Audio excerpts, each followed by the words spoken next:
Bonjour, aujourd'hui nous sommes le samedi 17 décembre et donc 17 jours voilà, de témoignages sur les fleurs de Bach. 17 jours de témoignages sur mon émotion du jour. Pourquoi? Eh bien parce que j'ai envie de faire activer un peu mon réseau social, en priorité Instagram, mais aussi YouTube et aussi Facebook. Et donc voilà, on va parler aujourd'hui de Water Violet qui est mon émotion du jour. Et je vais reparler aussi de ce que peut représenter aussi ce petit concours.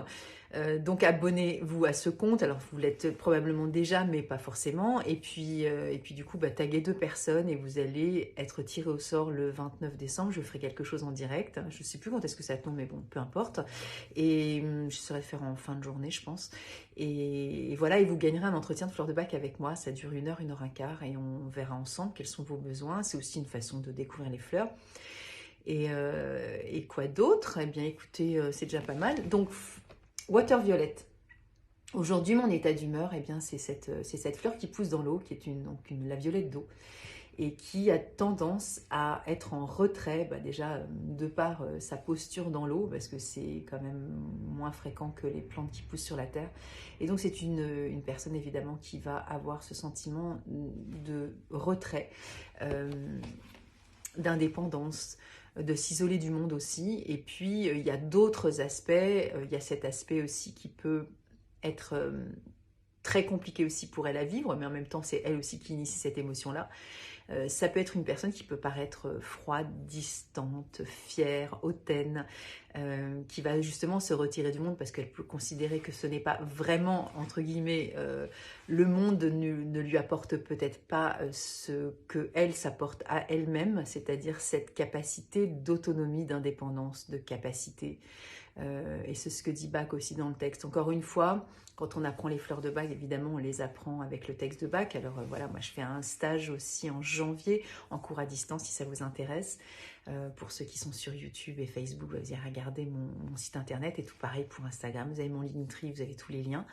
Et donc on va découvrir le texte avec les fleurs de Bach. Et puis il y a ce que l'on découvre du texte de Bach, qui est vraiment une petite poignée de mots absolument rikiki, parce que par rapport à la quantité de possibilités de découvrir une fleur de Bach, en l'occurrence Water Violet, eh bien je continue depuis toutes ces années, je l'ai découverte il y a 25 ans quand j'ai découvert les fleurs de Bach évidemment, mais j'ai découvert aussi toutes ces merveilleusetés, fabulosités, c'est un mot qui n'existe pas mais c'est pas grave, vous voyez ce que je veux dire, de ces micro-possibilités de comprendre une fleur à travers des lectures, à travers nos rencontres, à travers, alors évidemment, moi, mes entretiens de fleurs de Bach ou les étudiantes aussi qui vont aussi amener leur part aussi de compréhension de la fleur, d'expériences diverses et variées.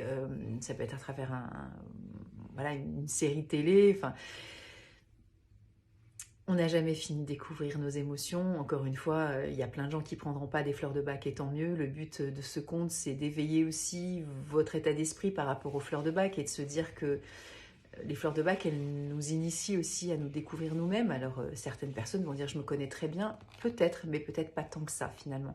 Et à travers ces émotions-là, on peut aussi être plus réceptif à ce que nous vivons en interne. Et souvent, on a tendance à juger, condamner, refouler, faire comme si ça n'existait pas, ou minimiser, être dans le déni, etc. Et nos émotions, elles sont là évidemment pour nous donner des infos sur qui nous sommes et comment nous réagissons face aux événements, à la vie, ou à tout ce qui peut se présenter finalement au quotidien. Et les fleurs, lorsqu'on les découvre et qu'on comprend nos mécanismes internes, quand on comprend quels sont les aspects qui peuvent être extrêmement déséquilibrés, mais sur des fois des toutes petites choses qui paraissent apparemment anodines, elles peuvent aussi avoir des incidences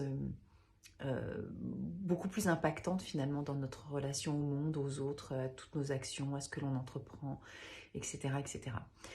Et donc, même si on ne prend pas de fleurs de Bach, d'avoir de l'intérêt effectivement pour comprendre nos mécanismes humains. Alors, il y a 38 fleurs, hein, voilà, 38 fleurs pour découvrir aussi qui nous sommes et en quoi les fleurs peuvent évidemment nous soutenir, mais même à la lecture de ces textes-là. Alors, il y avait quelqu'un qui disait hier, il me semble que tu avais dit qu'il suffit de... Enfin, il suffit, c'est pas il suffit, mais Rien qu'à la lecture déjà de ça, de ce que nous sommes, ça participe évidemment à un éveil.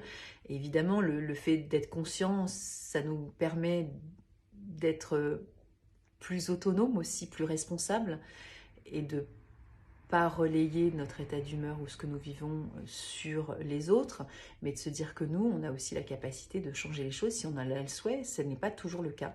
On n'est pas toujours en mesure d'accepter ces changements et d'avoir envie de l'opérer. On est souvent très, comment dire, très certain du fait de qui nous sommes, comme si c'était quelque chose de posé. En fait, je fais un carré, mais en fait non. C'est pas si clair que ça, qui nous sommes finalement. On est tout le temps impacté par le monde, par ce qui nous affecte, par ce que nous voyons, par nos actions, nos non-actions aussi, nos rencontres, les interactions avec les hommes, avec les femmes, avec tout ce qui se passe. Et donc, ce qui est a priori acquis de qui nous sommes, se remettre en question, poser les choses, les regarder, les lire, prendre de l'intérêt, ça, à mon sens, ça participe aussi à une forme d'évolution et voilà, c'est ma quête. Je ne suis pas acquise, entre guillemets, ni à moi-même, ni à personne. Voilà, je n'appartiens à personne et je ne m'appartiens des fois même pas. Vous voyez ce que je veux dire? C'est que cette autonomie-là, elle est aussi dans cette fleur, vous voyez, c'est que qui dit aussi qu'elle donne très peu conseils et qu'en même temps, voilà, elles n'aiment pas trop en recevoir non plus, qu'elles sont donc très capables, autonomes, voilà, donc c'est plein a priori des vertus, des qualités, mais qui peuvent aussi évidemment la freiner parce qu'il y a des moments, elle peut aussi ressentir une forme d'isolement et de solitude, et en même temps c'est quelque chose ici qu'elle va chercher, donc elle est aussi la créatrice, hein, et donc voilà, bon, je reste là et j'en dirai pas plus. Je vous souhaite une bonne journée. On se retrouve demain dimanche 18. J'espère que vous participerez. Alors oui, dans ce concours, je ne l'ai pas dit, mais pour ceux qui débarquent ici, je vous invite évidemment de marquer votre émotion du jour. C'est toujours très instructif aussi de découvrir comment vous avez découvert soit cette fleur en vous ou chez quelqu'un, etc. Et si c'est pas cette fleur-là, votre émotion du jour, c'en sera une autre, évidemment. Et puis comme ça, voilà, je réponds. Et puis je pense que ça peut être aussi inspirant pour certaines personnes qui passent sur ce compte et qui disent « Ah bah tiens, effectivement, tiens, moi aussi ça pourrait me servir, tiens, telle personne a écrit ça, etc. etc. » Voilà, et bien, à demain.